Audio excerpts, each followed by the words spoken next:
Good evening and welcome to round 6 of the Porsche Club of Great Britain Sim Racing Championship, live here from one of the most iconic racing venues anywhere on earth, Spa-Francorchamps in Belgium. We are heading towards the sharp end of this season of Porsche Club of Great Britain Sim Racing, with the Pro Championship very tightly poised on the top of the standings, and we can't wait to get going for this endurance racing round here at Spa. My name is Peter Mackay. I'll be taking you through the action alongside my regular broadcast partner, Paul Smith. Paul, Spa, how do you do this place justice? It's pretty much impossible to wax enough lyrical about this amazing venue here, and certainly it's a challenge for the drivers. It's a challenge that they all thrive on and they all love to take part in here, that is for sure. And yeah, I'm looking forward to tonight. Should be some good action with an endurance round. Yes, indeed. We have two formats here in the Porsche Club of Great Britain, the sprint and the endurance round. Tonight is one of those rounds. And some of the iconic names we've been to: Suzuka and Fuji in Japan, Imola in Italy, Daytona International Speedway in the United States, Interlagos in Brazil, and making it 5 countries out of 6, Spa-Francorchamps here today in Belgium. Of course, the Porsche Club of Great Britain, we've got to go to Silverstone, always part of the calendar in this championship. That will be in 2 weeks' time. And then we finish off in Le Mans week at another iconic endurance racing venue, Sebring International Raceway. What a final finish to the season we are going to have.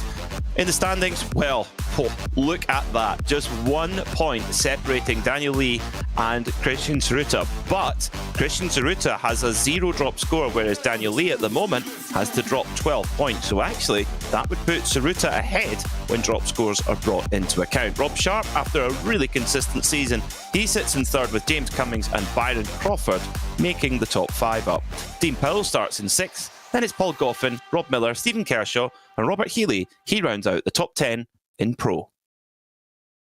In the AM standings, it's not quite as close. Stephen Haley has been the benchmark driver for our drivers in the AM class, and he leads by a good margin now, 17 points over Ryan Penny. He'll just want a clean run here at Spa to try and solidify his position heading into those last 2 rounds. Alistair Hatcher, it's been up and down for him. When it's gone well, it's gone really well, but a few difficult rounds put him in 3rd, tied with Oliver Carradine. Kim Such rounds out the top 5. Then Andrew Shepard there in 6th, Ralph Meyer in 7th, Carl Stringer in 8th, Alex Jones in 9th, and Anthony Franklin rounds out the top 10 in the AM standings.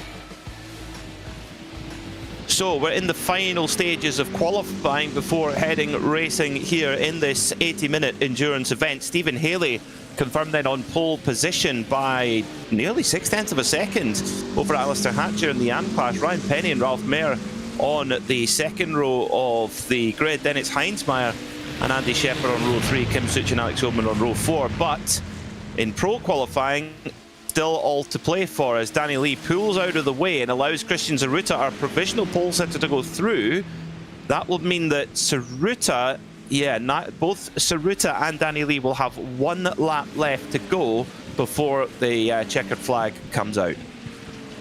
I think Danny Lee realised that he was giving Tsuruta a nice draft, a nice toe down the back end of the circuit. So yeah, it's we talked to Christian, didn't we, last time at Interlagos about how qualifying is very much a case of you've got a limit on the number of laps that you can do with these cars. It takes a few laps, maybe less laps here than you would say at the last round at Interlagos, because it's shorter track at Interlagos, but it takes less laps for the tyres to come into that working temperature and pressures, but it just means that you've only got a limited number of laps to get your absolute best out of these tyres as they go on. But yes, certainly Zaruta's looking good, but not completely comfortable, I wouldn't say. No, you never can be comfortable in this environment with the speed of Danny Lee. We've seen him be really, really quick. It all kind of went a bit pear-shaped last time out at Interlagos. An incident at the opening sequence of corners really, really cost Danny Lee and put him on the back foot. He wasn't able to fully recover from that, like we've seen him recover from other incidents that have happened throughout the season. As he comes through Pouillon at the moment, a double left-hander. Oh, clipping the curb on the exit. Wow, that was a big shock there. That did not want to turn. I think he went a little bit too wide in the first part of Pouillon, or Double Gauche, should we say, to give it its Sunday name.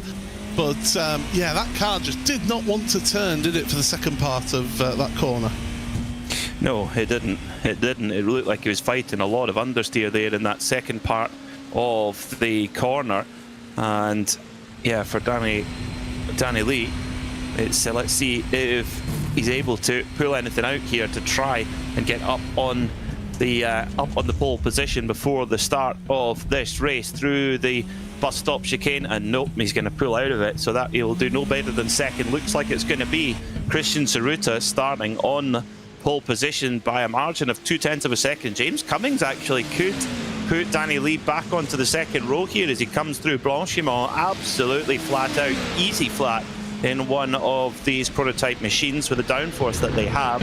Hard on the brakes for the bus stop, clipping the curb on the right, and then again on the left, and then powering up towards the checkered flag.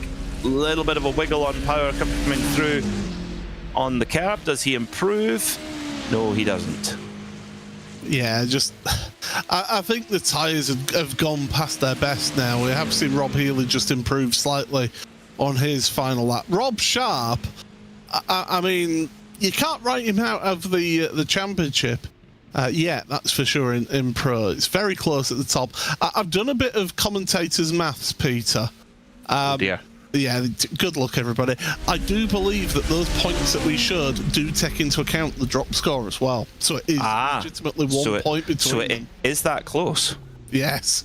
Oh, well, that is spicy then, isn't it? That is very spicy indeed. Well, all to play for here then today at Spa-Francorchamps. What a place to go racing. 80 minutes ahead of our drivers in this 6th round of the championship. You know, some rounds we have had the potential for rain. Do we have that in the reckoning today, Paul? Or for once, are we going to see Spa in dry conditions? Let me just put on my meteorological hat for a second here. No. Also a 0%, 0% rain on offer. So, yeah, normally I've got the safety flat cap if I'm in pit road, as we found out a couple of years ago. But yes. There's the meteorology flat cap, there's the safety flat cap, there's the driving flat cap, commentating flat cap. Yeah. Very versatile. There's flat cap for everything. I did speak to one of the Porsche representatives a few years ago of the esports side of things, and I said, surely you can make me a Porsche flat cap. Oh, I mean, I'm sure. I'm surely such a thing exists. You would imagine, wouldn't you? Especially with the popularity of Peaky Blinders in the last few years as well. And it could be a flat 6 cap. He's here all week, folks.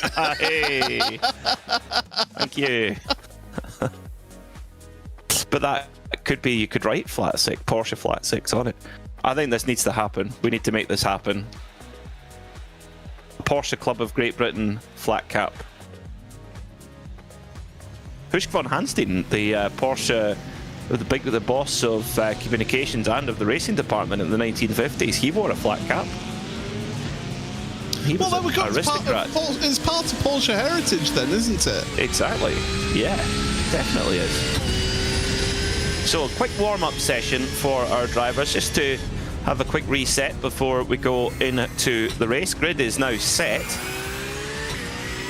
And getting a view of this amazing circuit. This is Stephen Haley's pole lap as he comes down towards Eau Rouge and Raidillon.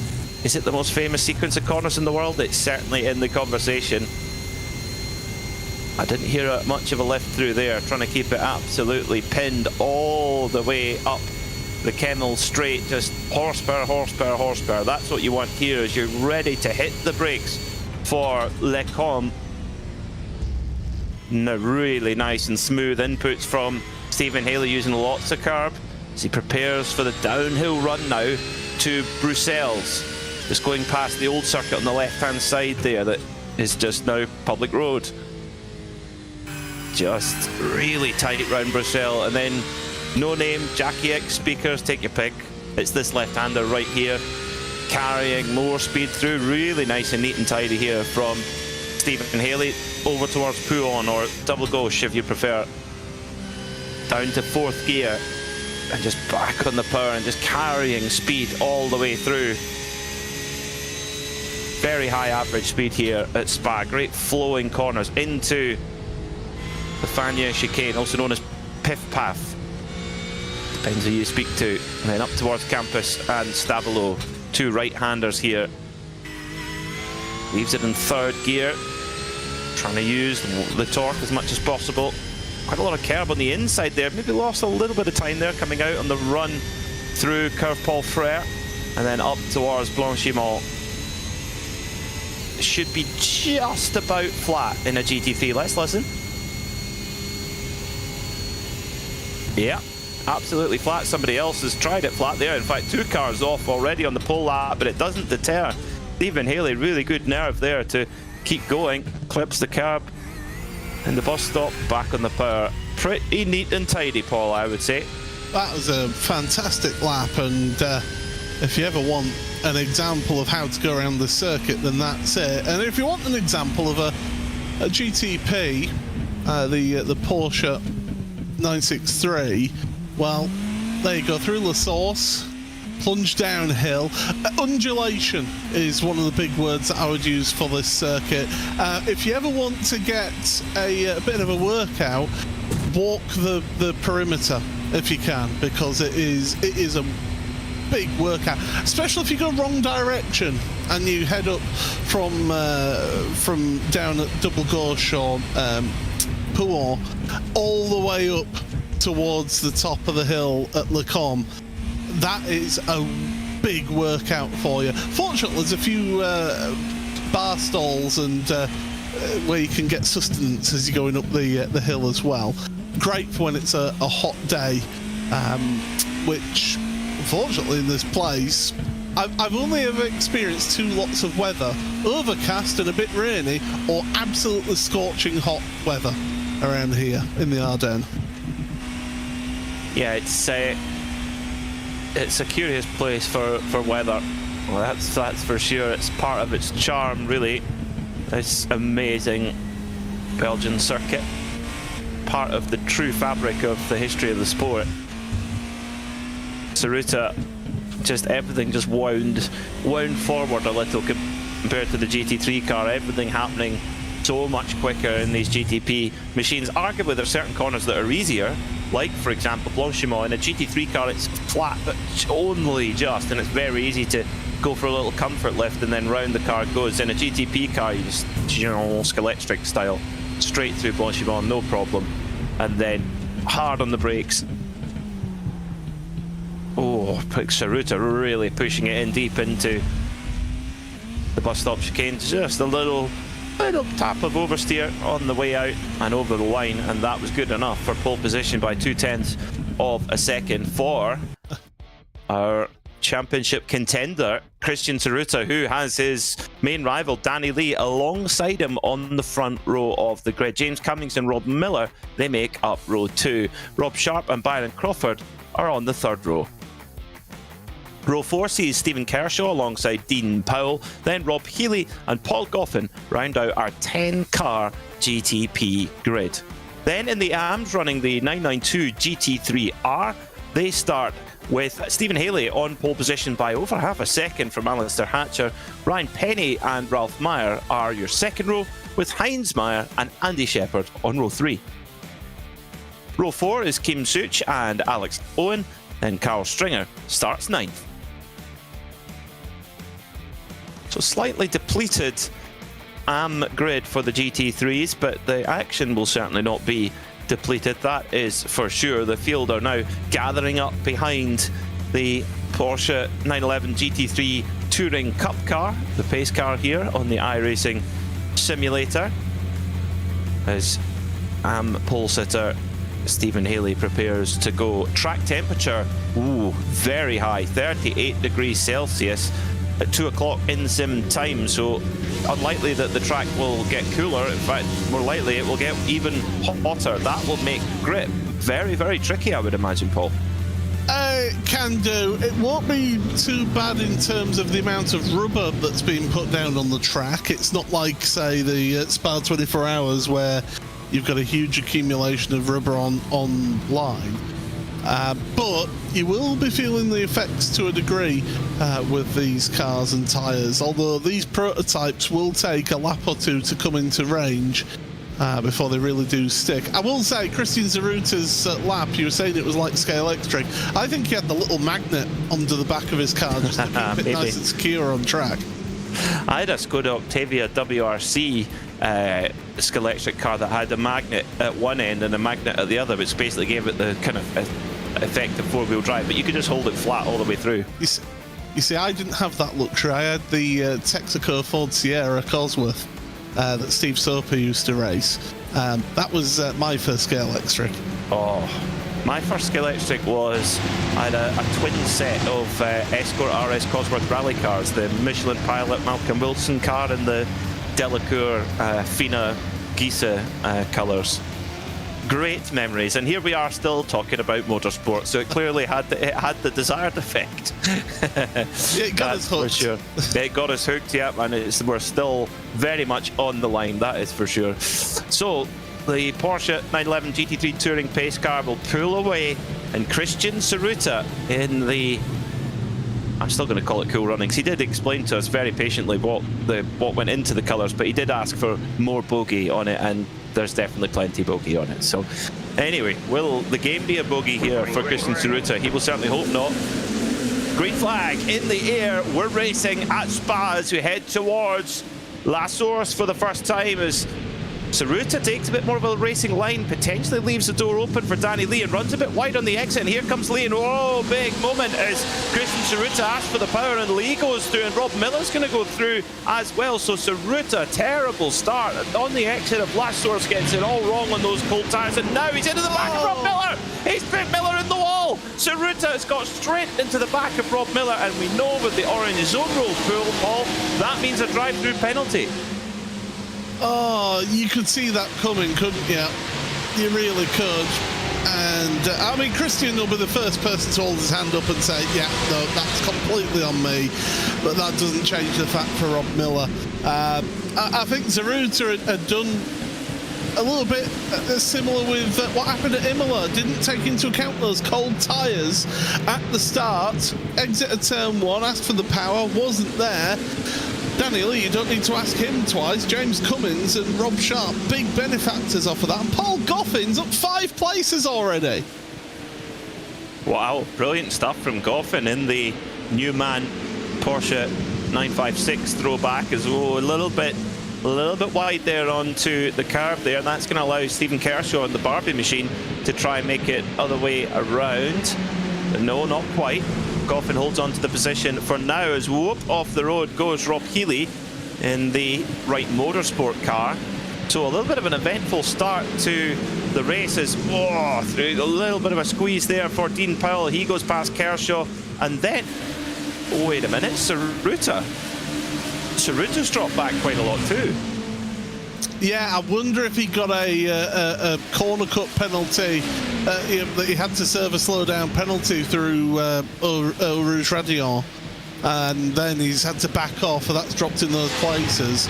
As we've had an issue for Alex Owen as well, so he's had dramas in the AMs. And yes, Saruta onto pit road to serve his drive-through penalty. Oh dear, yeah, that's not what Saruta needed at all, as the AM battle is very, very tight indeed between Stephen Haley and Alistair Hatcher. Hatcher wanting to go with Haley and really put him under pressure and try and get a win, try and break Haley's momentum with 3 races left, including this one, of course, as Saruta comes through. At least it's not the full, is it the full endurance pit, or are we on a Grand Prix pit? We're on the Grand Prix pit. That's definitely good news for Saruta. It's not good news, Rob Sharp. Rob Sharp's off the road in a big, big way, and he's having to tow back to pit lane. Drama early on here in this 80-minute race. Heinz Meyer has also had issues out there as well. It's all happening on the first and second lap, isn't it? This track bites, and when it bites hard, that is for sure. The top of the hill at Radion, that is not a place to have a small accident, that is for sure. We've seen that over the years. Just ask Ricardo Zonta and Jacques Villeneuve from when they had their bet. Oh, Barbie running wide there through Speaker's Corner. Oh dear, so Kershaw having to recover after that one then. So we take a quick breath. Danny Lee leading from James Cummings by over 3 seconds. Byron Crawford in third. Then it's Dean Powell in fourth on your screen right now, with Goffin behind in the Newman Yost colours. Then it is Rob Healy, then Steve Kershaw. The rest have all made a trip to pit lane out of sequence. So it's, understeer there coming through Curb Paul Frere for Steve Kershaw. I wonder if the tyres are just taking a little while to get up to their full operating temperature and pressure. Still no problem to go flat through Blanchimont though. Yeah, it's that point that you made right at the start of the season as well, that these Porsche 963s, that they're producing similar downforce to a GTE vehicle. So in terms of the actual aerodynamic grip, you're getting a good amount of grip, that is for sure, but if you've got cold tyres that aren't up to pressure yet, you're still going to be scrabbling for that grip a bit. Yeah, and the cars feel horrible without that temperature in the tyre. The tyre doesn't work, and the car just feels horrible because it communicates off the road goes Rob Healy. Just a tiny twitch there going through Eau Rouge Radion, and yeah, if you get it wrong there, it is a one-way ticket to the barrier. He has to tow. This is already a race of attrition, but only really in the pro class. I haven't really seen that many problems in the AM class. They're all keeping it clean and tidy so far. Well, Alex Owen's on pit road. Heinz Meyer has come out of pit road the last lap, so... them aside. Them aside, yes, it's been absolutely clean and perfect in AM. I will say that the AMs, they do have a bit more... Right, here we go. Let's have a look. So this is what happened to Rob Miller. Zaruta, so much quicker through Eau Rouge into Radion. Miller did his best to try and not end up damaging the car too much. There's Rexy around at the exit of Pouon into the wall. That indicates a trip onto pit road. Here's Rob Sharp then again, top of Radion, hits the concrete wall hard, and then we're going to see almost a repeat of it in a second. Here's the on-board from Rob, and sort of hits side on, so it hasn't completely obliterated. And here's Rob Healy, same thing, and wow, spinning like a top. It's spinning like a record, baby, that's for sure. Yeah, like being inside a washing machine there for Rob Healy, sadly. So it really a game of attrition early on here in this endurance round at Spa-Francorchamps. Meanwhile, the Orange Digital cars of Ryan Penny and Ralph Meyer running in formation at the moment, 3rd and 4th position right now.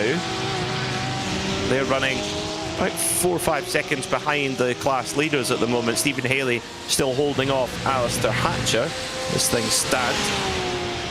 I mean, we've only had 7 minutes in this race, yeah. and a lot has gone on. A lot has gone on. The only downside to that is, unfortunately, it has kind of spread out our field to a degree, hasn't it? I mean, in terms of there's a second between your two leaders. You've then got just under a second between these two. And we've seen how there isn't team orders in this team either, is there, Peter? We saw that last time out, that Oris Digital will just... They will fight for their positions. Yes, they will. Yeah, it's all for themselves, and their teammate isn't a million miles away. He's about 4 seconds back. Kim Such in 5th, all in different colours. Ryan Penny in the sort of Cremer Valiant shade of minty green. White for Ralph Meyer and a red for Kim Such, so we can all easily tell them apart, which is always welcome. Stephen Haley is not breaking away at the front of the field. We've seen him make breakaways in the past this season, but Alistair Hatcher has got his sights locked into the back of that Eau Rouge blue and white machine. Hatcher, of course, had a great season last time in the AM category, but he'll want to avenge the disappointment of last time out, where just everything went wrong. Yeah, I think the sim racing gods conspired against Alistair Hatcher, that is for sure, in all of that.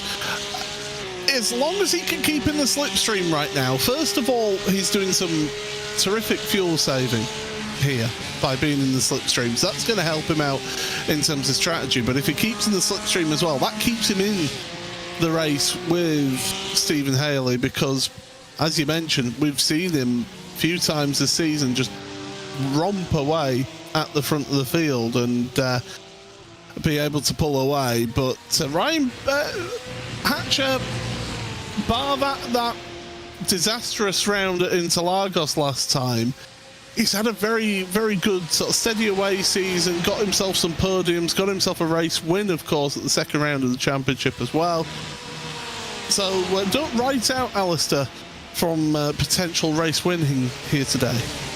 Definitely not, no. And the one thing about it is that he may be getting a tiny bit of fuel save done behind Stephen Haley, or I mean, he may also be absolutely on the limit to keep up with them, but by being close enough, you can get a little bit of a draft and kind of pulled along, which does help as well. So you never know, when it comes to the pit stops, it could be that Alistair Hatcher is actually moves into a slightly even stronger position. Whether he gets the track position or not, it's too early to say really, but at the moment, doing a good job right in there behind Stephen Haley,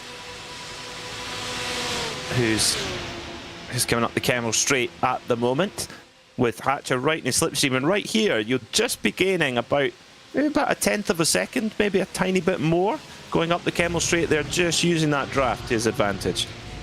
It's a funny thing, because the GT3s, especially this 911, 992 GT3R, they don't actually, in this sim anyway, don't produce the biggest of slipstreams. So if you're within a second, you will be feeling it, but it's not like the slipstream that you would say get in a Caterham 7 or something like that. No. Yeah, it's you are feeling a benefit, but it's not to that same degree, and it's not that exacerbated slipstream effect that you may get elsewhere. No, I agree with that for sure. And there is a part where you can get too close as well and get aero wash. You know, that can be an impact as well. But right now, both the ARM class front runners kind of in their own league at the moment. They're about 5 seconds up the road. A little bit wide there for Alistair Hatcher. Did well hang on to that. That could have gone away from him, but that would maybe just give Stephen Haley a little bit of breathing space Meanwhile, battle for 5th position in GTP in the Pro class, with Paul Goffin in the Ayrton Senna Newman Porsche 956 throwback livery, with the Barbie liveried machine of Kershaw right in behind. I'll tell you what, Peter, because I know we've got Rexy here. Did you see that this weekend it was Roxy racing? It was. Laguna Seca. Yes, it was. Yes. Did very well as well, actually getting the win as well. Yes. So. Yes. Yeah, both Rexy and Roxy have won in the same season. I don't think that's been done before. But they are two very successful dinosaurs at the moment. So would Roxy be partnered up with Barbie here, do you think, in this series? I think Roxy and Barbie are definitely cut from the same cloth. I think they're definitely part of the same gang. And then of course we've got Spike the Dragon as well. Yes. All of the creatures that take part in out of the AO racing the stable. It's a unique stable, that's for sure. It is a unique stable, yes. So you've got a stable with 2 dinosaurs and a dragon in it, then that's going to get you some headlines, that's for sure. A little bit of a wiggle there for Kershaw's. You just asked for the power coming out of last source, maybe a little bit more steering input on, asked for the power, and of course these cars are rear-wheel drive. They've got nearly 700 horsepower with about 70 horsepower or so coming from the electric motor. So with the torque filling element that electric motor brings in, the power delivery can be pretty aggressive on the rear tyres, so it's easy to get it lit up on the exit. And that's exactly what happened to Kershaw there. Meanwhile, Byron Crawford holding on to a podium position right now, goes very defensive into Bruxelles, trying to hold off Dean Powell, that white, blue and red machine. Byron Crawford in the 11th to 10th car with the red and white stripes and bright yellow wing mirrors. Heading down towards Pouhon now. Crawford, this is a great run from him. He's only 3 seconds up the road to James Cummings as well in 2nd place. Yeah, it's apart from Danny Lee sort of having things his own way up at the front. I mean, to be fair, he's only gained about 2 seconds actually, as Danny Lee, at the front of the field, because he gained 2 seconds just through the incident with Chris Zaruta on lap 1. So he's only really gained about 2 seconds at the front as Danny Lee. But yeah, Byron Crawford is not too far back from James Cummings in the great scheme of things. Oh no, that's a AM car into the wall. That's the 222 Heinz Meyer. Yet again, Heinz Meyer. That's the 2nd time he's found that wall. Oh dear. Like you say, when Spa bites, it bites very, very hard indeed, unfortunately. Oh dear.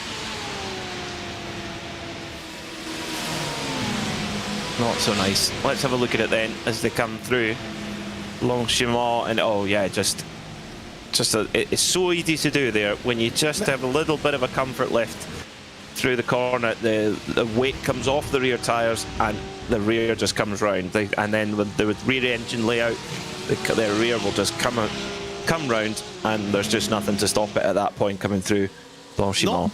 Not just that as well, but does another car running that close behind also stall out the rear aero to a degree as well?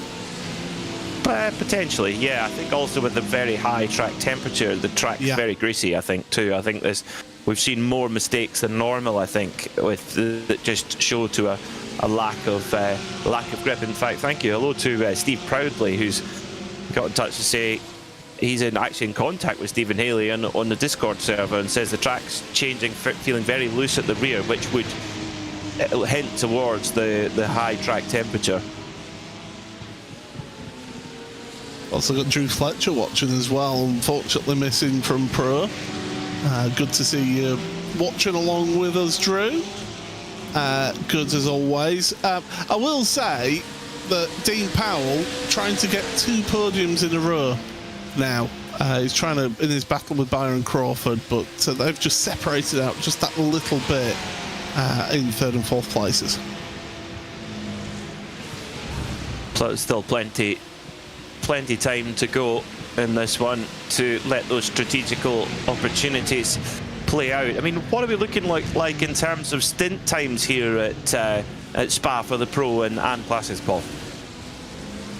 Well, I mean, this is the thing. It's you look at the limited fuel cell that they've got here. I mean, the AMs have got a 40% fuel cell here, so you're on throttle as well a long time around this track, it must be said. 40%, I mean, you'd normally say on a normal circuit a GT3 could go an hour on a full tank, so what, about 25 minutes or so? It's going to be quite a few pit stops in this race, I feel, with it being an 80-minute race.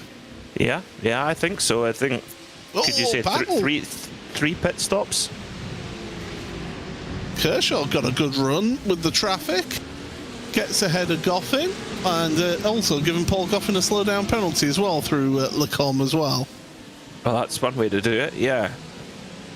So Kershaw moves through then, up into the top 5. Life is currently fantastic for Steve Kershaw, particularly when you're made of carbon fibre reinforced plastic.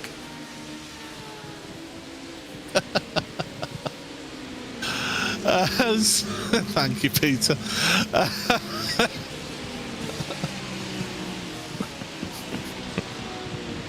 It's very warm this evening, not just for the drivers out there on track. It is. It is. So Kershaw's got his eyes set then ahead as Rob Healy, just ahead of him, is running a lap down in the Wright Motorsport car. Green and yellow, looks fantastic, that car. And allowing the faster cars to come through. Very polite indeed, of course. So the two prototypes just having to, just held up a little bit as, Ryan Penny just jumps aside saying, yeah, after you guys. Gives himself a slowdown penalty for going that wide through the exit of Blanchimont as well, because the sim realises if you go too far wide through the runoff there at Blanchimont, you're going to get yourself an advantage and get yourself an advantage. We got one of our Ralph Mayer onto pit road. That's what, 20 minutes, isn't it? So that's a little early for me.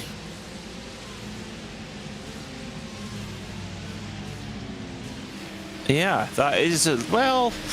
Ooh, that would. Yes, that is quite early. I would wager. Oh well, not that early. Like I say, about 25 minutes. It's either this lap or next lap, really, isn't it? In the big scheme of things. Oh, and that's a mistake for our AM leader. Yep, and here comes Hatcher then for the lead of the race in AM. And is Haley going to be able to hang on as Hatcher? Gets into the side of him and through goes Hatcher. Hell, that was heavy-handed. Stephen Haley kind of had it all his own way the last few rounds, but now, Alistair Hatcher said the order is going to change and it's going to be me at the top of the field. And yeah, Haley looks to be really struggling with the grip of that Eau Rouge machine, that number 24 machine. As the traffic comes through, the prototype machines come through, Alistair Hatcher goes immediately to the inside line, saying to the prototypes, you go around the outside. And that has just compromised his speed a little and allowed Stephen Haley to recover. The prototypes are all over the shop, and here comes Saruta on the recovery as well, of course. Only 18 seconds off the lead, so despite that drive-through penalty, he's not in a bad way. So Saruta, to traverse cone to cone on the pit road, and of course it is the Grand Prix pit road that we're running here, it's 18.2 seconds it's showing for me. Cone to cone here, so you do cut a little bit of the inside of La Source as well, so maybe not quite losing out that time. I don't know how it all pans out, but yeah, Zaruta's on a bit of a charge. He'll be kicking himself for that lap on, won't he? Yes, he will, but it just gives us a really intriguing battle then at the front of the field. So Hatcher hanging on for now with after that pass on Stephen Haley. But is Stephen Haley going to want to try and break straight back again as they head up through Eau Rouge? Oof, big moment there for Hatcher. I really got that really crossed up, and that's given Haley an opportunity to try and get a run on him. But has he got enough of a run on Hatcher? Doesn't look like it right now as they approach Les Combes. He's got to slow down. Haley's got a slow down penalty. Oh dear. So that's why he got the run, because he just went over track limits through Eau Rouge Radion. And that means that he's having to serve a slow down penalty, and that can be brutal. I could tell you around here. He's served it now, so he's done a very good job of serving that and keeping himself to within a second of Alistair Hatcher.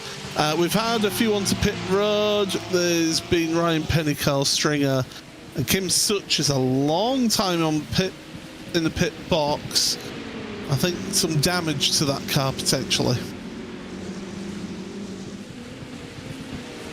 Well, that's just the attrition of this race at Spa continuing. Is mistake for Kershaw at Campus and Stavolo into the gravel there, and that allows Goffin to go back through. Oh dearie me, to Goffin back, he goes up into 6th, so Ruta goes through, so he's up into the top 5 already as Danny Lee pits after just over 23 minutes of racing. Whoops, just all on his own there for Steve Kershaw. That was on the downshift, wasn't it? That was just pulling a gear too soon, and it's just locked the rears up. But look at this, Byron Crawford. Now here's a word for us. Byron Crawford, is he going to be giving us the Yorkshireman's Frugal Fuel Usage Award for today? I just made that up. Can you tell, Peter? You mean the Alan Frugal Scotsman Award? Which could also be the James Thompson Frugal Yorkshireman Award. Or the Paul Smith. Yeah, but you've already got the Paul Smith Silver Salver. Yeah, we've got the Silver Salver, to be fair. Yeah, that's true. But yes, Crawford going through to continue. As Haley and Hatcher, though, absolutely identical in their pit stop strategy at this stage of the race. But it's going to be, do you know, that's just coming up for 25 minutes for the GT3s. There is, I think if you, in the GT3 class, if you go heavy fuel save the whole race, I think you can save a stop. But the problem, it's going to be very tight. The problem then, Peter, is yes, you may save that stop, but how much time do you lose doing that heavy fuel save? That's the question. That's the skill. Can you do it while still being fast? Maybe it should be we should have the Scott Dixon Fuel Saving Award as well. Yes. None of these people these are completely unofficial awards. None of these people are any way aware of their affiliation. It doesn't. They're fictional affiliations. I hate to break it to people, but you're not getting the Silver Salver from me. Well, NFT. It's an AI-generated Silver Salver. Byron Crawford's heading towards pit road this time. So that'll be 12 laps compared to the 11 of Danny Lee and James Cummins. So Crawford showing the fragility and showing that if you do want to buy yourself a prototype...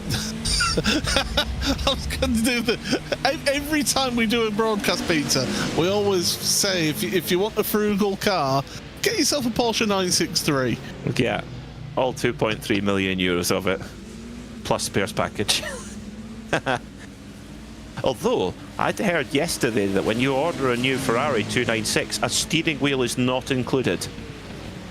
Excuse me? Yes, that was my reaction. It's an optional extra. It's an optional extra. And I thought it was bad enough with car companies fitting heated seats to cars, but making you pay an annual subscription to actually be able to use that functionality. Yes. Yes, it is. Just crazy. But there we are. Not that we're in the market at this particular point, anyway. Give me a Porsche any day of the week. In fact, that's a good point, Paul. If you're walking into a Porsche dealership tomorrow, what would you have? What would you order? Well, first of all, Peter, you've got to do what every aspiring car enthusiast, especially Porsche enthusiast, does, which is you head to the Porsche website and go into the configurator. True. That is the important thing. It is the game of how much money can I spend on my Porsche. Would you like some Porsche matching luggage to go with your car? Things like that. These are essential extras that you've got to, and of course Porsche Centre Chester will be quite happy to take your order as well, won't they, Peter? Oh yes, absolutely. Big supporters of this championship, particularly if you're wanting to order juicy extras like the coloured seat belts and painted key, etc. They will be delighted to take your order for that, I am sure, as Rexy of Alex Owen comes in to pit from 8th position in AM. Yeah, I think for me it would be, I mean, if allocation didn't come into it, it would be a 911 ST for me. I just think that is just the perfect car. If I had the ability to, I would get the Dakar. Oh, would you? Okay. Yes. I tell you, how cool would we look turning up to races to commentate that? Me and my 911 ST, you and your Dakar. People would go, we're paying you too much. Yeah, well, possibly. Yes, possibly. Maybe they could lend them us for a pair for the day.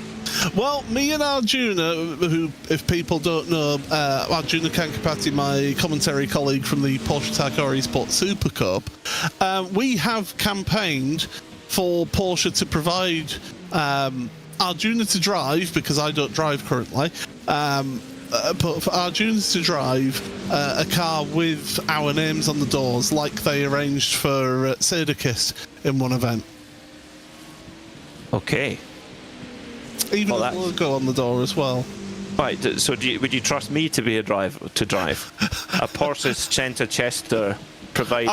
I wouldn't trust you to put the stickers on the car, that's for sure, Peter. No, definitely not. That's your job. You're doing the stickers. How was the sticker application this week?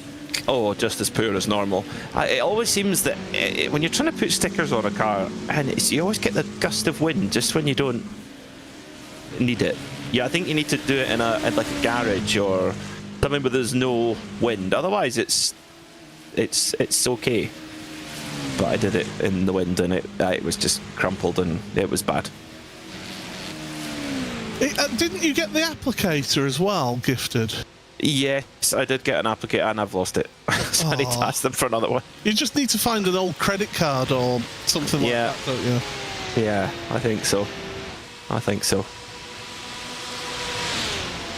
50 minutes to go in this race, and the Oris Digital car still running very, very closely together with Ralph Meyer and Ryan Penny. They've switched around then.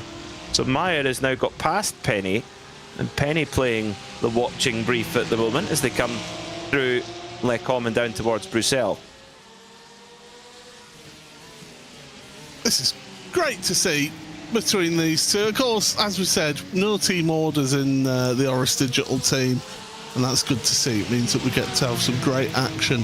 Or else, pretty much a third of the AM field wouldn't be racing each other if they had team orders, would they? So it's good to see that the spirit of competition is alive and well in AM. It is, yeah, it is. It is really nice to see, particularly at the front of the field with Stephen Haley and Alistair Hatcher as well, having a great old battle there. Hatcher ahead for a little bit, but is now back behind Stephen Haley. At the moment, they've got a little bit of company there with Rob Sharp trying to make his way through on the recovery drive after, unfortunately, hitting problems early on and problems in the tune of a big off at Eau Rouge.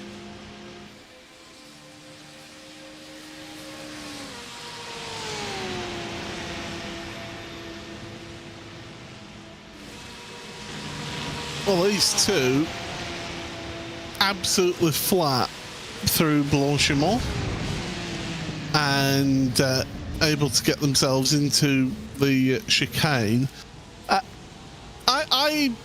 I have a problem with calling it the bus stop chicane. I know it's the traditional name for the corner, but it's not in the shape of a bus stop and hasn't been since about 2004.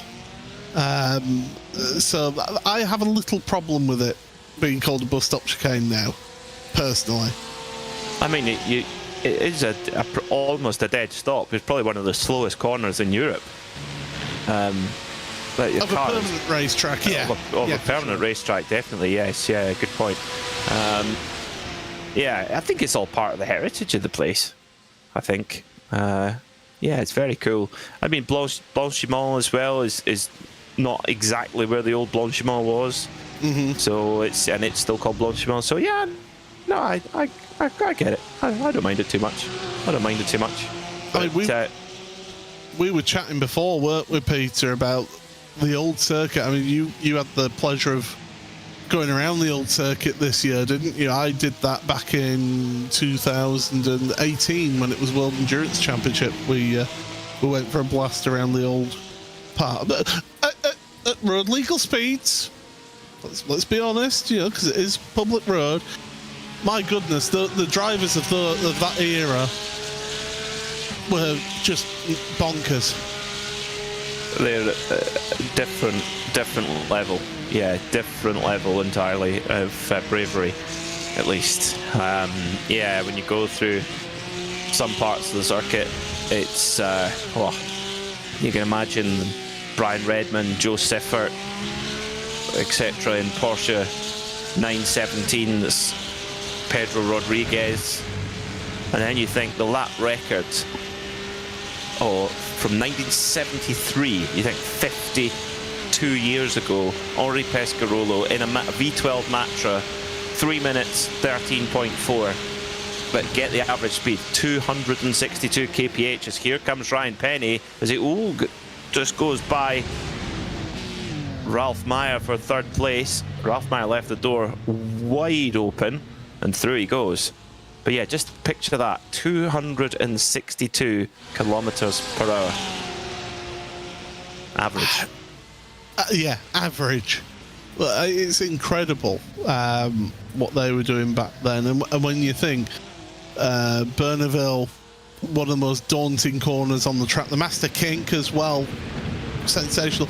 And through Stavelot itself, you know, that was a quick corner that was a real challenge for the drivers of that era as well. And remember, those cars, they didn't have the complex aerodynamics and CFD designed wind tunnel designed cars back then. It was yeah, that looks about right.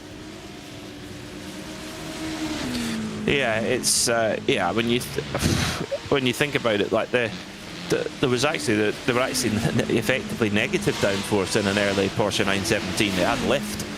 It was not stable whatsoever. I mean, it was truly terrifying, especially the long-tailed versions. I just can't even fathom what that must have been like to try and wrestle one of those around.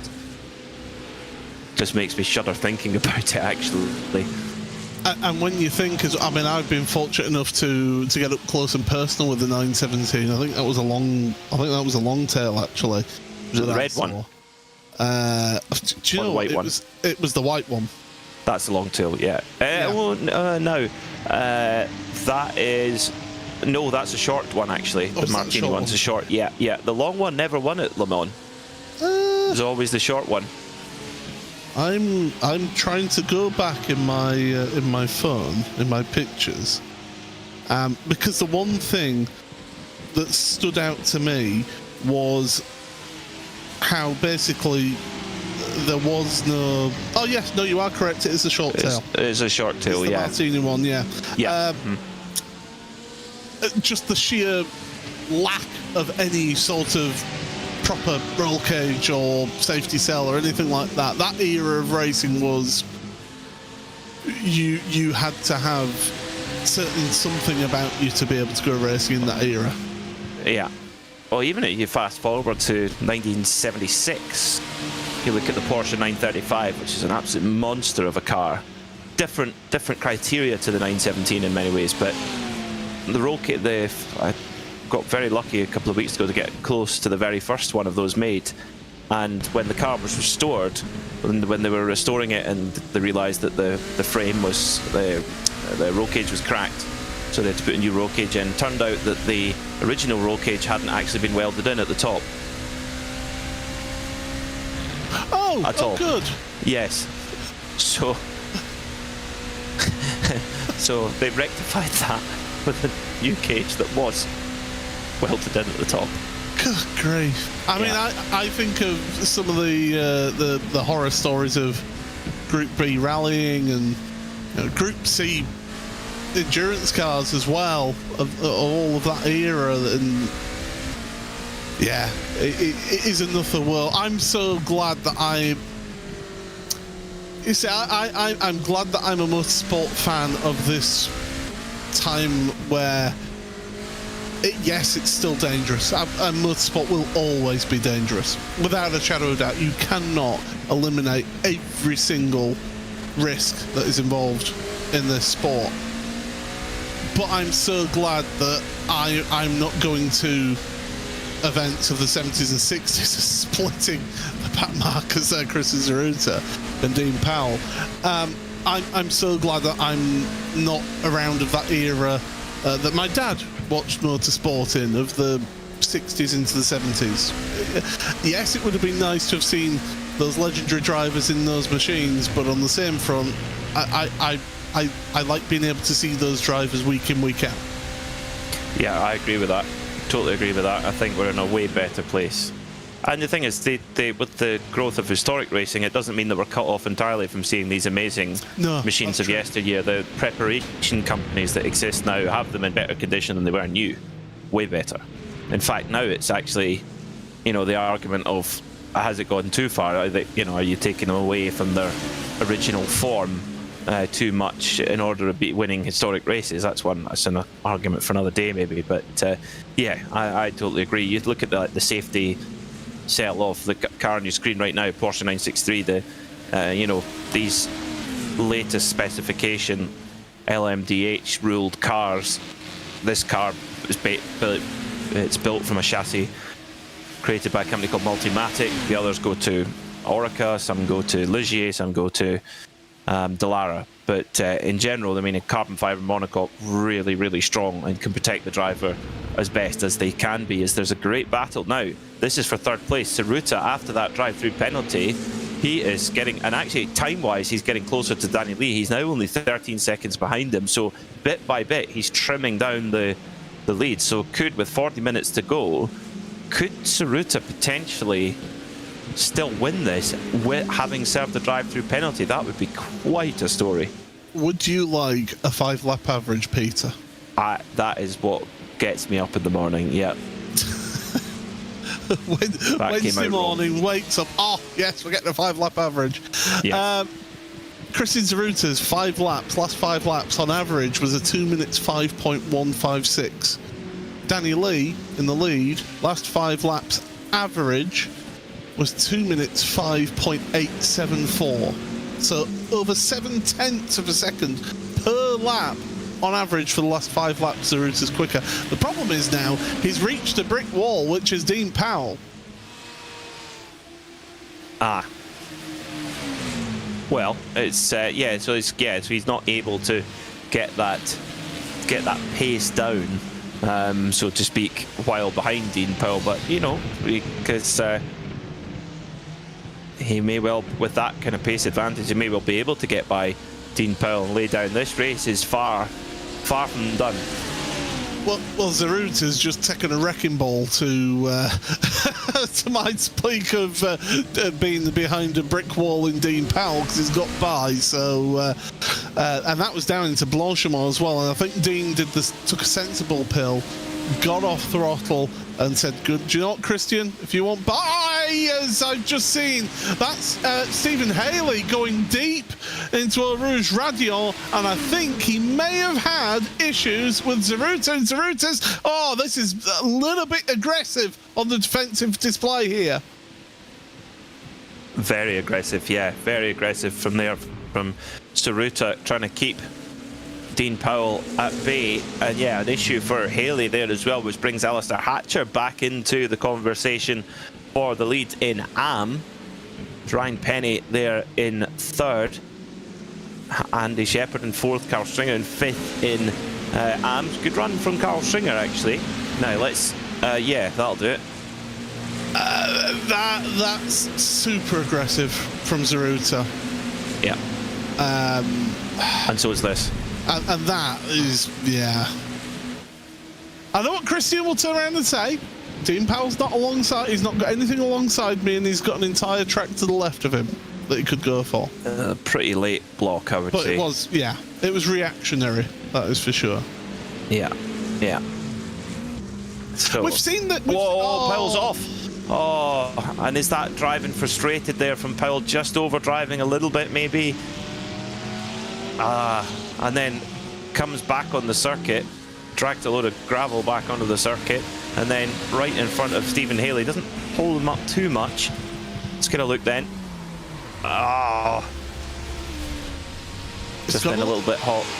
It's gone a little bit wide into the corner as well. Yeah. That's what did it for him, was just going that little bit wide into the corner, and then that's just got him on the dirty stuff, and around he goes. And yeah, you made a very good point there. Dragged a ton of gravel right onto the racing line on the exit of campus. So the next drivers that came through, of Haley and Hatcher, got the full effect of basically marbles on track. Yeah, that was tricky for them. Very, very tricky for them indeed.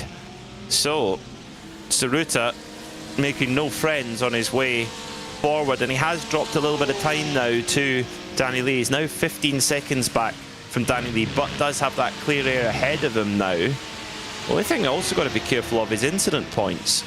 They're very easy to accumulate track limit incident points here, and then add to that little bits of contact here and there, because we know he's had heavy contact with Rob Miller, and he's had probably heavy enough contact there with Stephen Haley. So actually those incident points could well be totting up quite quickly for Christian Zaruta. And here's the thing, it's 20 incident points before you get yourself a drive-through penalty. So once you hit that 20th incident point, you're heading down pit road whether you like it or not. On 30 instant points, that's a disqualification. In an 80-minute race, 20, that's what, that's a quarter of the race, basically, that you can have incidents. Yeah, that's... in terms of minutes, yeah. Yeah, it gets away from you very quickly. Yeah. I mean, I think anybody who's taken on the Spa 24 Hours on iRacing knows all about incident points, how easily they can tot up. Yeah, I found that out the very first year that I ran the iRacing 24 Hours back in 2015.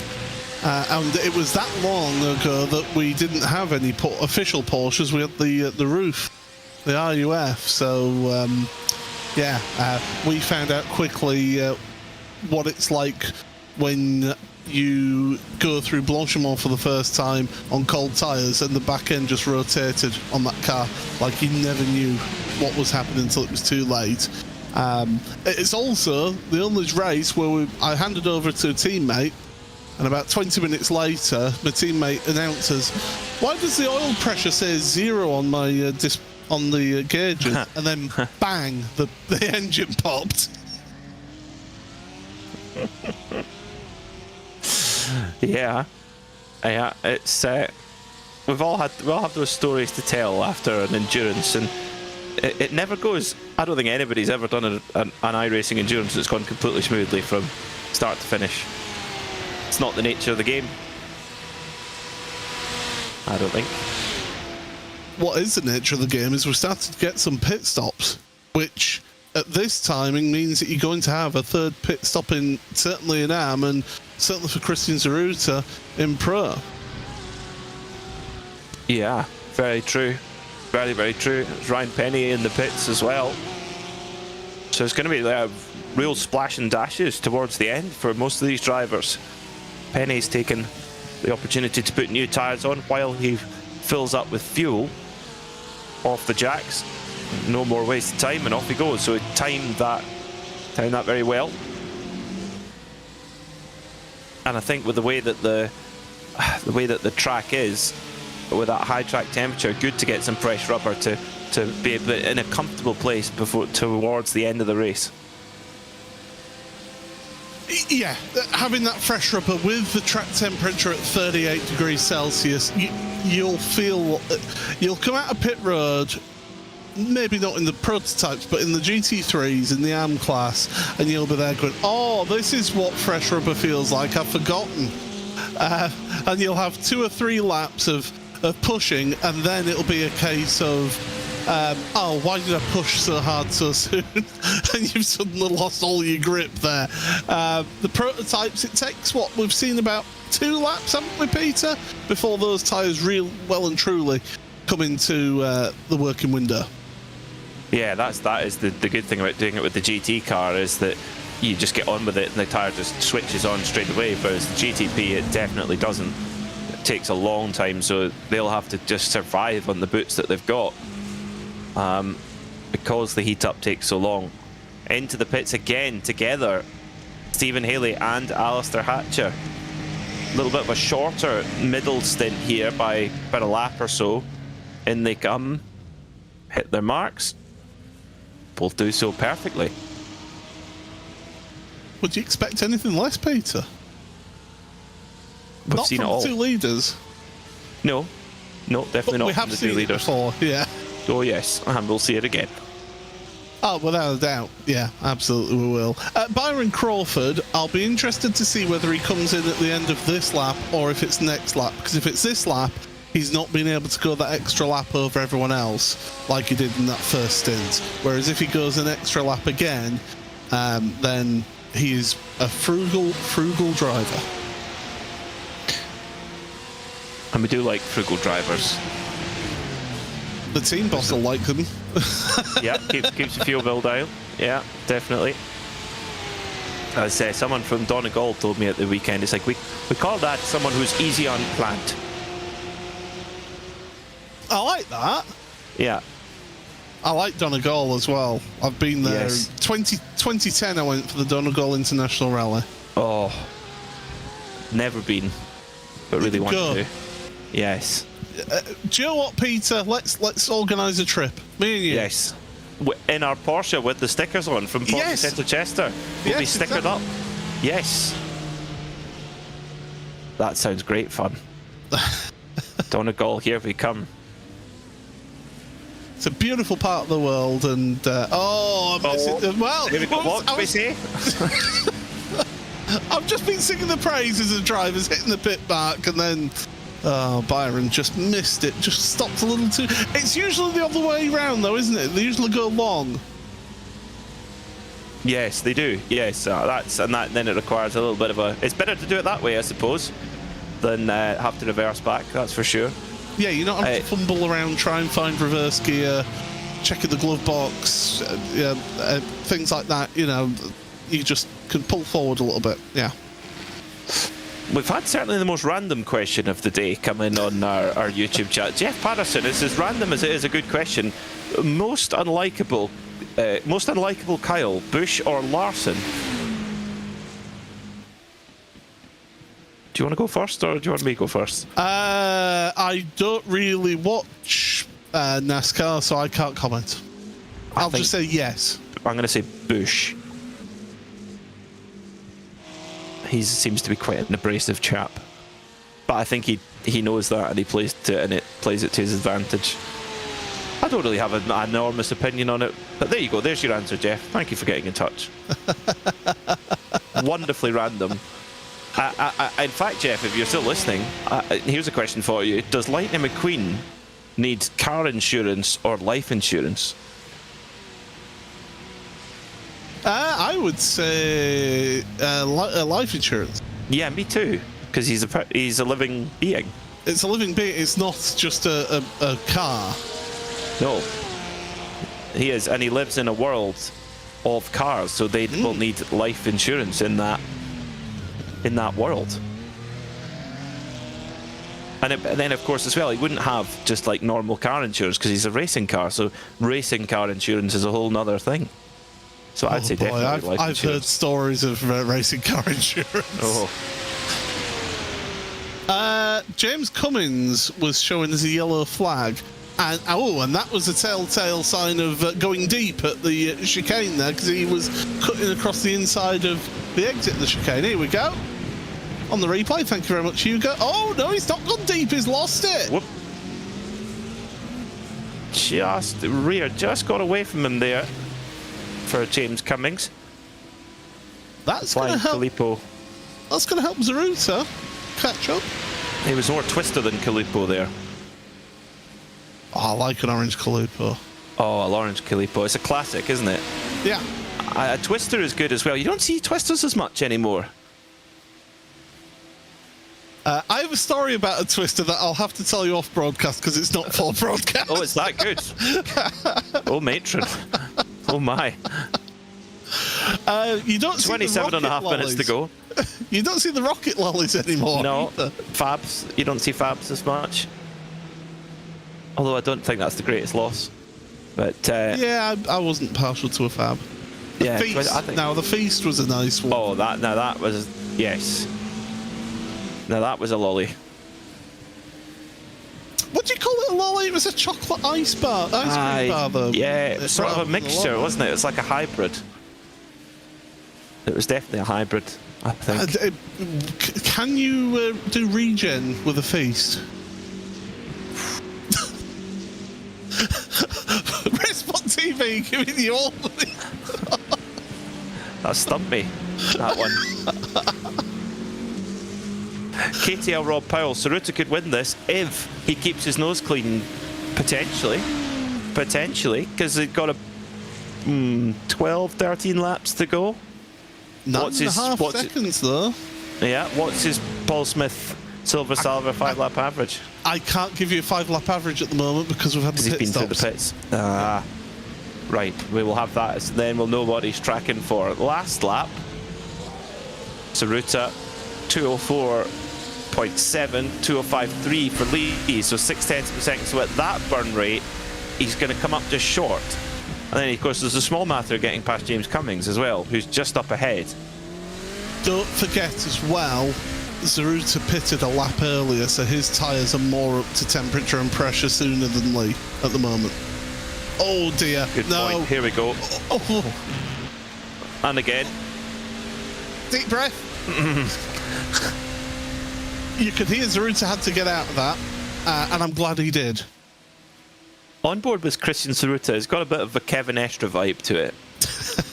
you breathe in, you think there's no way he's going to pull this off, and he does. Oh, He's quite now, an instinctive driver. Carl Stringer is at a standstill and is in fact taking a tour back to pit lane, so something has happened, and I believe it was at the top of radio. So I think we could put two and two together as to what's happened there for Carl. Yes.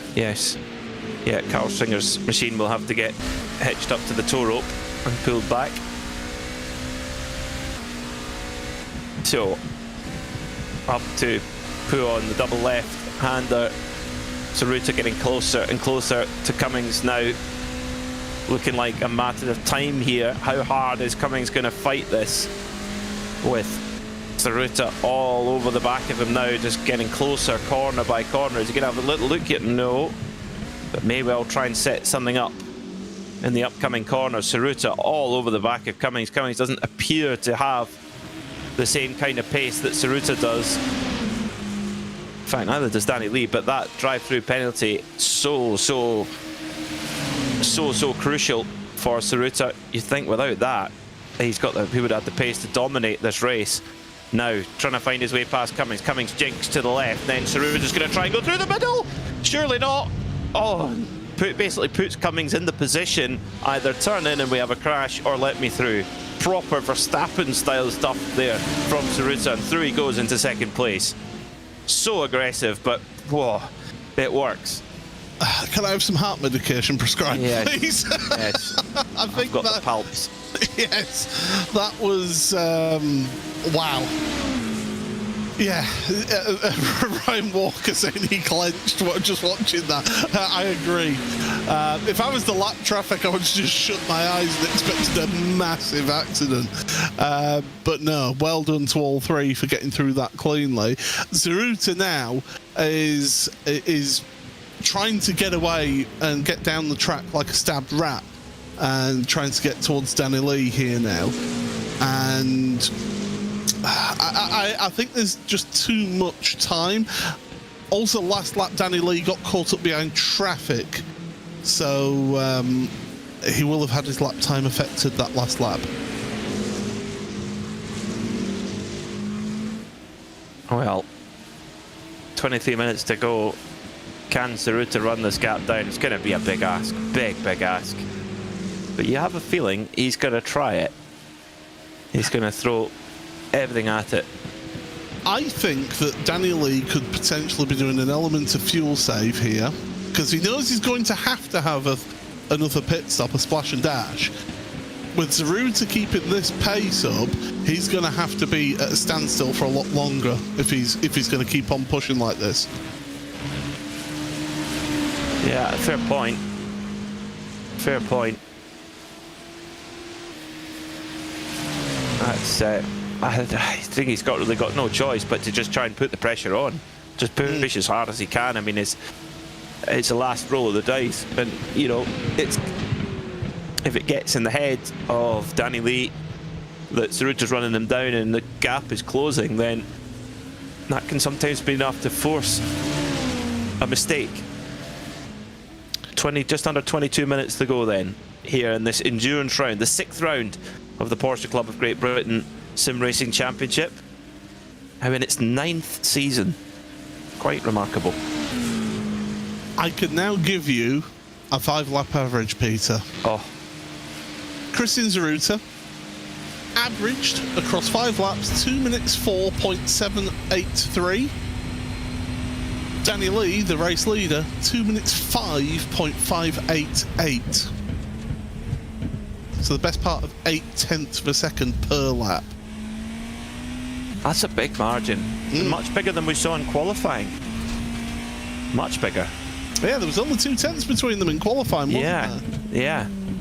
So in race pace, Zaruta, I mean, he's got to think he's got to be absolutely kicking himself right now. Thinking, what could have been? What could have been? I mean, it's pretty much halved the time that he lost with the drive-through penalty.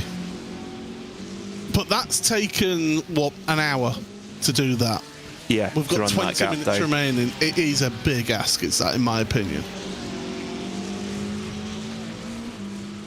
Yeah, I would say so. But anything can still happen for sure. Also, in the battle for AM, Stephen Haley's managed to escape from Alistair Hatcher. 3.8 seconds up the road now is Haley, and looking in a good position to score another win here in the AM class. And that would, you know, with 2 rounds to go, that would put him in a very comfortable position indeed in the championship. Especially no Ollie Carbadine either here today, so it's points dropped for him too. I was just about to comment though, Danny Lee's just gone past our AM leader Steve Haley. Both Danny Lee and Christian Zaruta were on the start and finish straight at the same time. That psychologically is a big thing for Zaruta to be able to see his competition. Well, that does make a difference. And yeah, last time by Zaruta 2:04.2, and there's hardly anything between them. There's only 0.02 of a second last time by in the favour of Zaruta, but 0.02 of a second, that's not going to do it. So I think that Danny Lee's seen what's happening and thought, I better get the foot down and just make sure of this. And that's the pressure. Yeah, that's the pressure we're thinking of, you know, whereas Zaruta's just got to try and keep pushing and hope that Lee makes a mistake. It's not going to do much of mistakes like that at Brussels, though, is Zaruta, running really wide. I know you can V off the corner there, but that was too far wide. to make that the fast line. So he's lost a few tenths there as Christian. Yeah, he has, and I think that's where when you're pushing as hard as that, it's easy to make those errors, and that's all part of the game at this point. As Stephen Haley staying well out of the way as Tsuruta comes by. It's certainly easy to spot the flying bogey up in your mirrors, that's for sure. Stephen Haley, I think, just had a bout of PTSD from earlier on in this race and went, "Not today, sunshine." Moves out the way. It was talk about making sure to give enough of a gap. It was the entire width of the track that he left. So Rob Sharp's gone to the pit road again. He's had a turp. He's got a mechanical meatball warning flag. So I have a funny feeling that Rob's day is done here today. He's not had a good day at the office at all after starting in 5th place. No, it's not gone his way. Not gone his way at all. But it's and it's been such a consistent season so far as well. You know, that's why he's up at 3rd in the points, because he's scored those consistent points. Of course, that win, that brilliant fuel-saving win at Suzuka, which saved a pit stop over the rest and brought him out on top. But yeah, it's not been his day at all, unfortunately.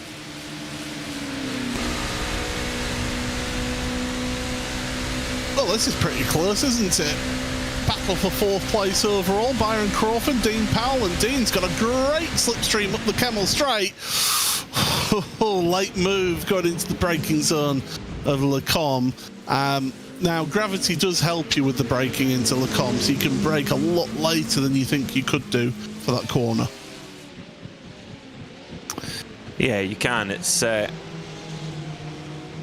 quite amazing. You'd think, oh, surely I'm going to run on here, but no, the car just woes up, especially with these prototype machines, the way that they can slow down.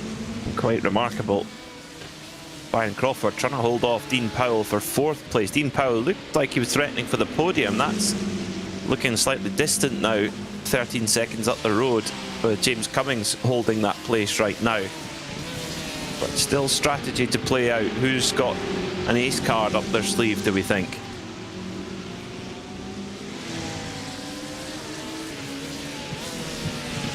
Well, if you're going to be playing your race, you need to be playing it sooner rather than later now, because time is ticking away.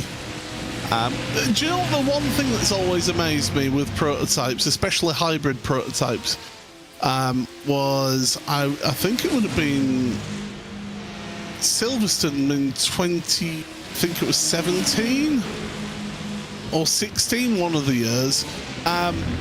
At practice for the World Endurance Championship, the year that it didn't snow, it was the year before it snowed at Silverstone, at WEC, and seeing the cars coming out of Luffield Bend, the long sweeping right-hander at Luffield Bend, and just seeing the sheer acceleration over the LMP2s and the GTEs as they were then, it is not comprehensible just the level of acceleration those LMDHs had well, would have been LMP1, wouldn't it, back then? Yeah, I mean, well, an LMP1 car was just remarkable. What the development that went into those machines is a little bit look here for Dean Powell, but Byron Crawford hangs on for now. But Powell having a big old look here all over the back of Byron Crawford up towards Bruxelles they go, and he's going to try and go round, all the way around the outside. Here is Dean Powell, and then up the inside at X. Oh, nope, not quite able to get it done. Is he going to be able to go up the inside of Pouon now, or is he going to have to back out of it here? Are either of them going to back out of it? Look, yeah, Crawford is. Crawford backs out of it and allows Powell to go through there. So Dean Powell goes up into 4th place. I think if Byron didn't back out of that one, there was going to be a big accident. There really was. And I think Byron can sense that, well, 5th place, it's still some good points. It's not been the absolute best season for me. I mean, the best result was back in round number 3 with, what was that, 3rd place, wasn't it, for Byron? So not on for a season best, but certainly not a bad haul of points in 5th place either. No, not too bad at this stage. But Byron Crawford will be one to try and get back on Dean Powell. Saruta in the pits then with 13 minutes to go, and as you said, Paul, going to probably have to spend quite a bit more time at the pump than Danny Lee is going to. Crucially, not taking tyres, Peter. Okay. I think with this long, you just run with what you've got at the moment. Well, you think the benefit of not taking tyres is you're not spending that lap or two, which 2 laps is what, call it 4 minutes 10 seconds of this race. You're not spending that time getting those tyres up to temperature and pressure. Yeah, that's it. And you just don't have, and then you don't have the benefit in the long run. You don't have the time to get the benefit in the long run out of them. Exactly. So, yeah, no, definitely not. Definitely not.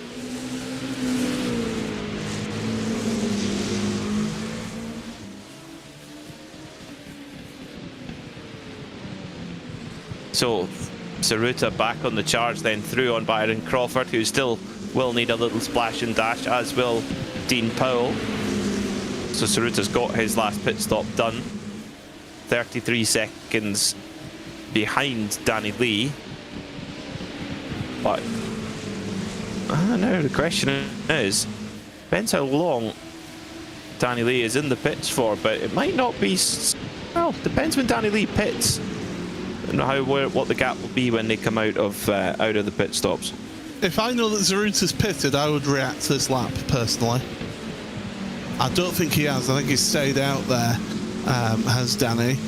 But me, personally, I would have just pitted and reacted, because you're going to be fueling for less time anyway as well.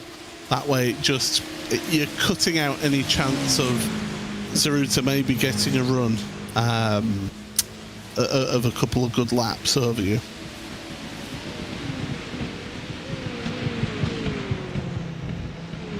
Well, with 11 minutes 13 seconds to go, how is the championship going to look after this one?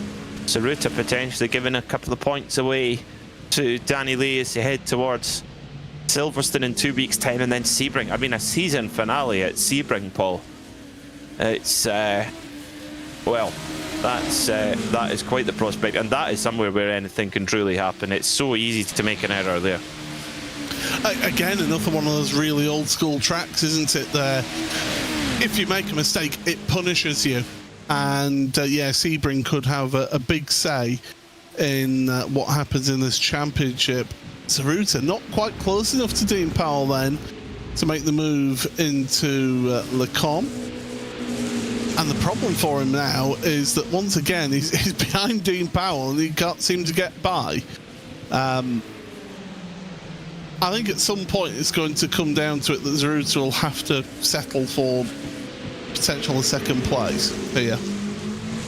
Yeah, it seems like it. I mean, it all went wrong really with that drive-through penalty, and yeah, Rob Miller, I mean, his race was totally ruined, I guess, through it. So the drive-through penalty, that's why the orange zone rule is there. If you cause an incident, you have to go and take a drive-through.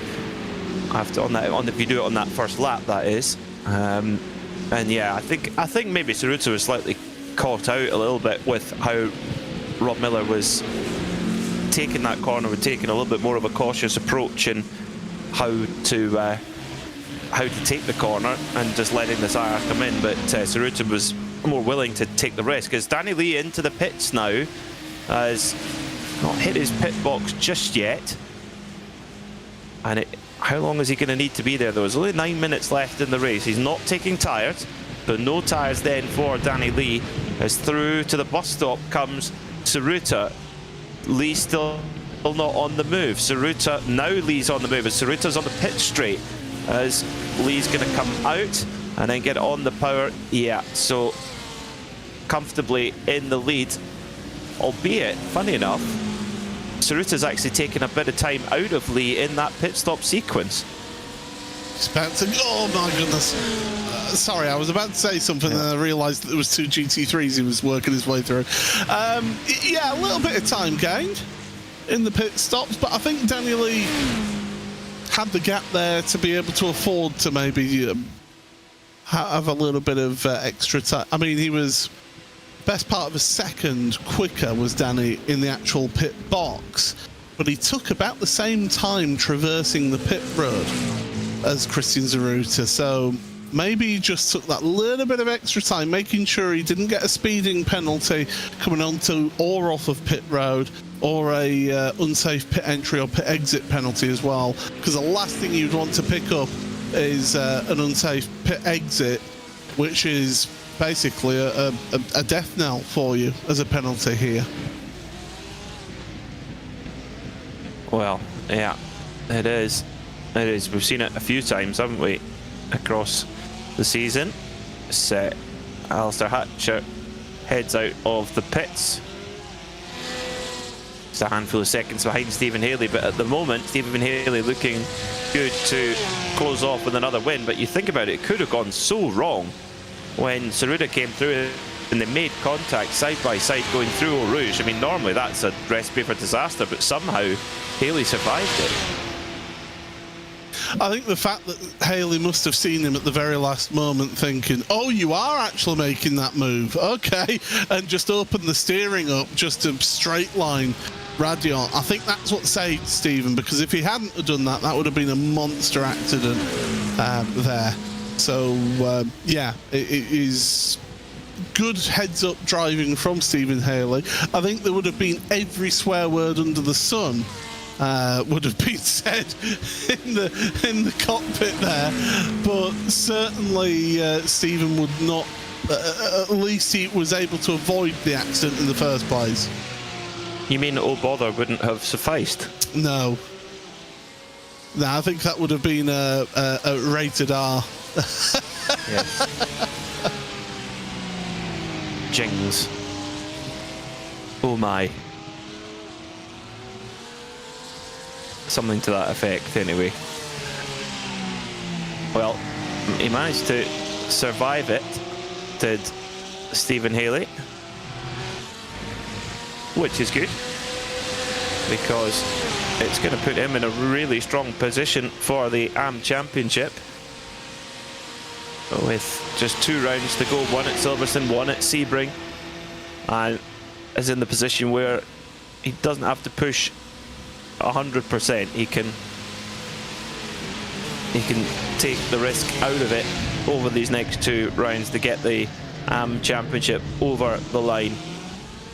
See, just coming up behind Rexy there, Alex Owen, who gives him plenty of room and allows him through. 5 minutes and 30 seconds left then on the clock. So Saruta's not giving this up. The gap is now down to 6 seconds. As Tsuruta coming through Blanchimont at the moment, so yeah, he's definitely not giving it up, but looks like it's just going to be a little bit too late for Tsuruta. That drive-through penalty being very costly indeed, but it does, it certainly sets it up poised very, very nicely for Silverstone in 2 weeks' time. Certainly does, Peter. Yeah, I really looking forward to the end of this season to see how that Pro Championship goes. Joe always makes me laugh when you see them coming through Curve of Paul Freya.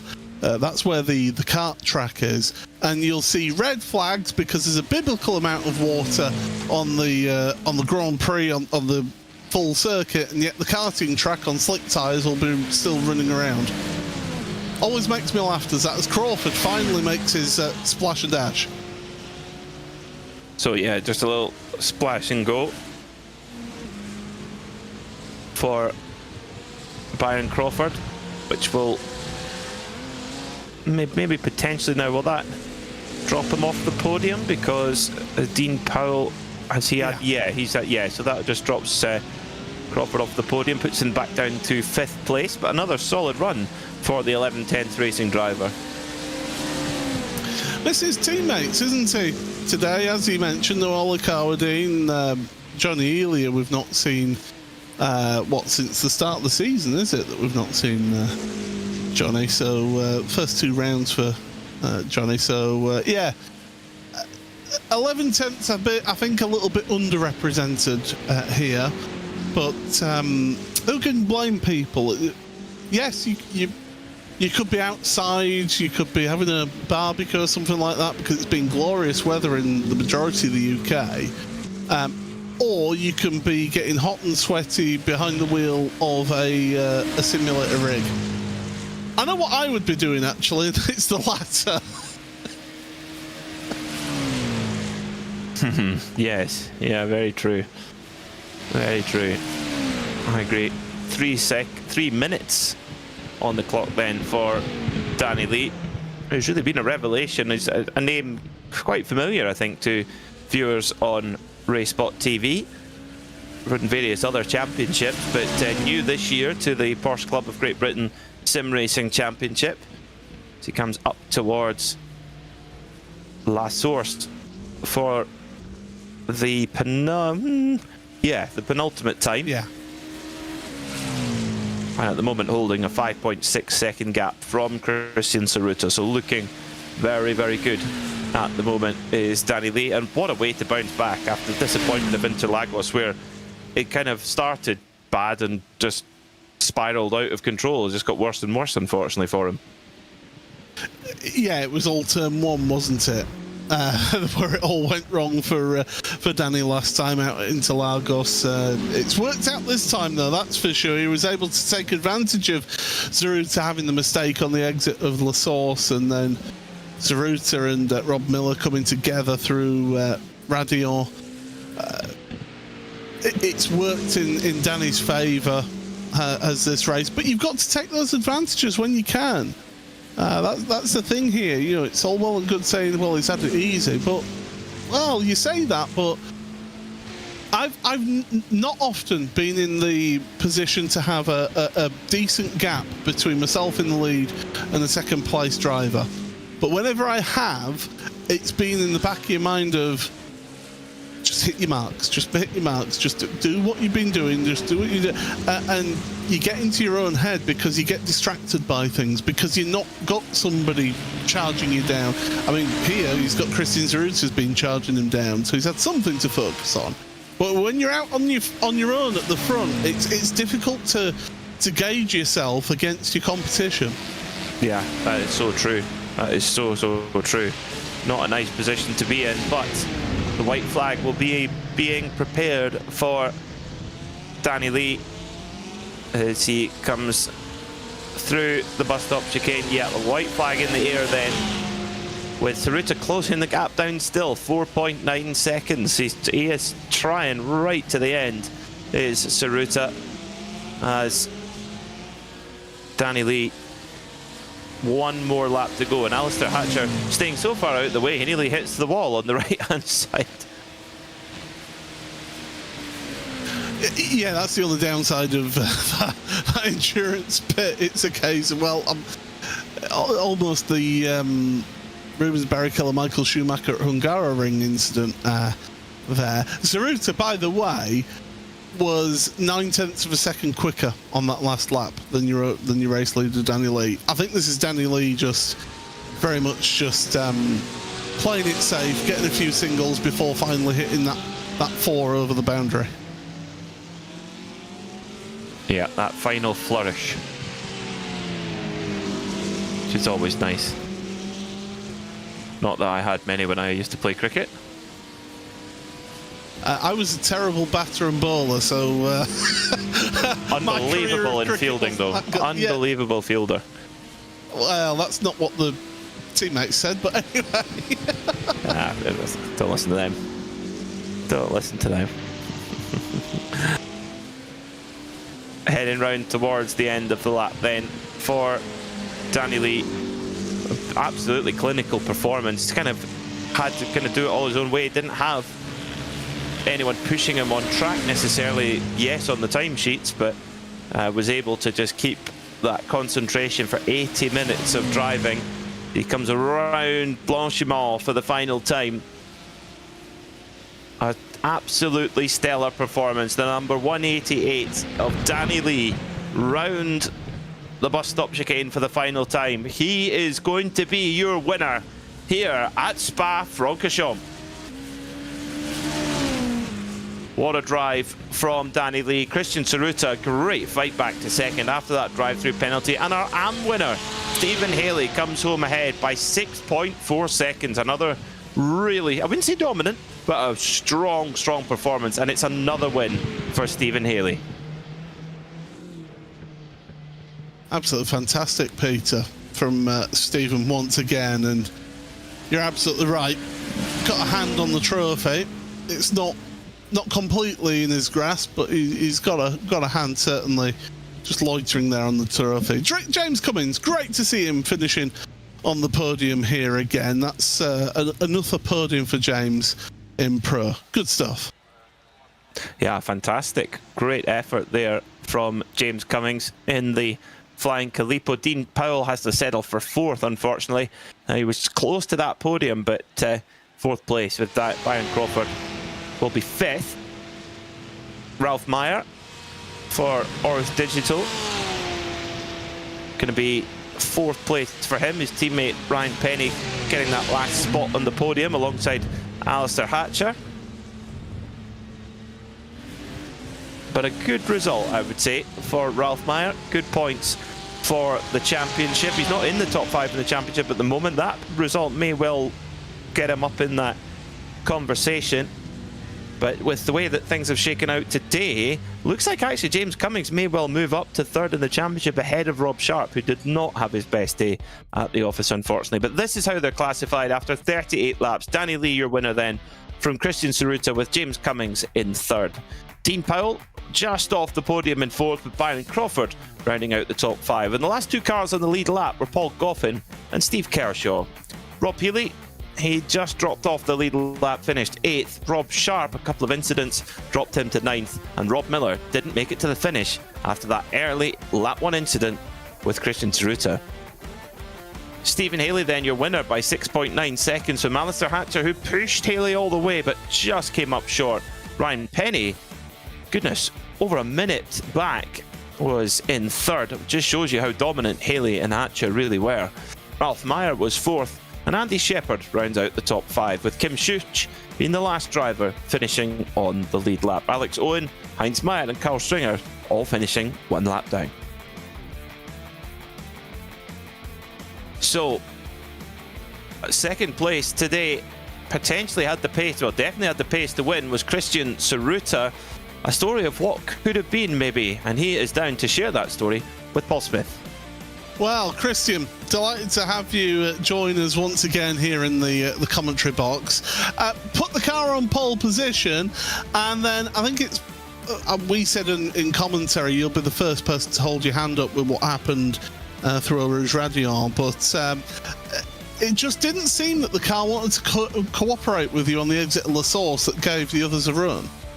Yeah, it just the rears just completely lit up, which caught me by surprise. And then I have to apologise to Rob because he caught me by surprise. He actually joined pretty late because he was late from work, so I messaged him before the race saying, just so you know, Radeon isn't flat on the first lap. It's instant death. So I probably have to blame myself on that one because he lifted a little bit more than I was expecting him to, probably because I scared him too much when I mentioned it to him. So yeah, apologies to Rob for that. And then it was just, classic flat out as fast as I can all the way. I thought I might get Danny, but I was so far back. It was just a bit too much in the end. And I think he probably was taking it a little bit easy as well, I'd imagine. I mean, it certainly gave us something to talk about in the commentary box, your drive through the field. Heart and mouth moment, I think it was, for Stephen Haley as well, into a Rouge Radio again. It doesn't seem to be the good spot for you, does it? No. Well, it worked really well in the practice, that move. And then he must have not seen me coming. It was probably as Brundle would say, $1 short and a day late as well. So I probably have to apologise to him in a minute as well. So I'll probably have to put my hands up on that one. But no, it was fun trying to get my way through the field, and I was pushing so hard. Actually, I wasn't planning on doing the tyres because you lose so much time on the outlaps, but the tyres were shot with 2 pit stops to go, so I made the decision to change the tyres. I'm not sure if anyone else did, but I think that probably worked in my favour for the second half of the race and allowed me to close the gap a bit more. But as I say, it was just a bit too far of a stretch in the end to get Danny. I think I'd need another pit stop or another stint to properly catch up to the back of him. Well, Christian, it's still the second place, though, so you've minimised the points lost there in the championship. And all the best for Silverstone in 2 weeks' time. Yes, looking forward to that one. It's one of my favourites, so I'll see you there, guys. There we go. Christian Zaruta getting to hear from, and then joining us as well, your winner in AM, Steve Haley. Well, I mean, we keep on meeting like this, Steve. You're making a bit of a habit of getting the wins here this season. That one wasn't as easy as maybe the timing sheet shows, though, was it? No, it definitely weren't. I was pushing for everything I had. A couple of track cuts going up Eau Rouge. The first one which let Alistair through before the first pit stop, and the second one when I was unceremoniously pushed off by one of the GTPs. Thankfully, managed to keep it out of the wall and carry on. Well, we commented at the time when we saw it happen how it was incredible that you were able to keep that car out of the wall and to keep it in a straight line. So well done on that. It also put you back under pressure from Alistair Hatcher, though. He was keeping you honest all the way through that race, and it was just that last stint where you seemed to be able to pull away. Absolutely, yeah. Alistair was there through the whole race, and I started the race wondering whether to try and fuel save or just go for it, because I think the pit strategy that I kind of worked out is I'd probably had to do the last pit stop for 5 laps of fuel, and I didn't know whether it was possible. Worked out to, if you fuel saved, you'd have to do 3 litres per lap. And I was averaging 3.9, so I don't think there was any way that I was going to be able to do that. So I'm not sure what Ryan and the other guys were doing, but I knew that if Alistair was sticking with me, I knew that he weren't doing it. He was going full chat as well. So. Well, as always, it's worked out for you. Next time at Silverstone, then, how are you feeling for that round in 2 weeks' time? I love Silverstone because it's a British circuit. But I'm not massively confident with Silverstone. But we'll see. We'll see how it goes. Plenty of testing to do between now and then. Well done. Congratulations on the AM win here today. Cheers, Paul. Thank you. From one winner to another class winner of Pro Class, Danny Lee. I mean, what a turnaround that is for you from last time out at Interlagos, where everything seemed to go wrong for you. Today, everything seemed to go right for you. Yep, that's right. What a welcome kind of flip of a coin. This time it landed on the side I wanted. It basically, I think that me and Christian are not going to actually fight on track. We're just going to have alternating incidents that basically keep us at arm's length. I want a repeated Daytona where it's going to be just taking cuts and knocks out of each other the whole way through. If that race was 40 minutes, it would have been cut and dry, but he was coming back at the end. So we needed another 20 or 30 more minutes on the end of that to really resolve it the hard way. But I'm glad to just come away with a win when the championship is literally just a point between us. It's what I really, really needed. So glad for that. I was mentioning in the commentary that people might think, oh, it's been nice and easy for you up at the front. It's anything but, is it? When you've got a bit of a gap between yourself and second place, it's hard to keep that mental focus and to keep pushing forward. It is, because it's hard to drive with a sense of impending doom. It just is. It makes everything you do feel unsure and uncertain. No Name Corner was a nightmare on every second half of a tyre stint. It just felt like every time you go around there, it's basically saying you are going to lose the lead here. And Chorizo was just on a charge. You could tell he was absolutely levering it, and you just didn't know whether one bad GT3 placement or one little incident would have completely ruined it. So just had to hold it steady till the end and then crawl over the line, which is what it felt like it was. Well, you win a race in the slowest speed possible. That's what Alain Prost used to say, and it certainly it worked out for you here today. Congratulations, Danny, on another race win here in this championship, and all the best for 2 weeks' time. Thank you very much. Looking forward to seeing you then. And then from Danny Lee, we've got Ryan Penny is going to join us as well. Third place in AM. Ryan, it's another podium for you here today. The problem is that Stephen Haley seems to be just having that one step ahead of you at every turn, doesn't he? Evening, yeah, I think it's Stephen Haley's got wings, because he's got some speed. Him and Alistair, both very quick here. I mean, how difficult was that race for yourselves in AM? Because the car, especially going through Blanchimont, looked like it just wanted to spin on well, it did actually spin a few drivers here today. It looked to be difficult out there. Yeah, the track 37, 38 degrees. It was a bit slippy, especially as you say around Blanchimont. It was just tricky. And looking forward, then we've got 2 more rounds to go. It's yourself, it's Alistair Hatcher, who are both looking for more than likely second place now in the championship. How are you feeling going into this final 2 rounds? Just see how it goes. Yeah. If Alistair's quicker, he'll get second. If I'm quicker, I'll get second. And congratulations to Stephen for winning, because I'm sure he's going to. Well, I never say never in motorsport, that is for sure. But still, congratulations. Another podium to your name here this season. Brilliant. Thank you very much. There we go, Peter. I think we're out of a job, because if one driver's quicker, he wins it. If I'm quicker, I win it. Yeah, we're out of a job here, Peter. Case closed. Yeah. Yeah, case closed. Well, it's there's still 2 races to go. Let's see how it goes. 2 weeks' time, then, we go to the home of British Motorsport, Silverstone, on the 28th of May. Join us at 8 o'clock UK time for that sprint event coming up. We'll have all the action, of course, on RaceSpotTV. But for myself, Peter Mackay, from Paul Smith, and from our producer, Hugo Louise, thanks so much for watching, and good night.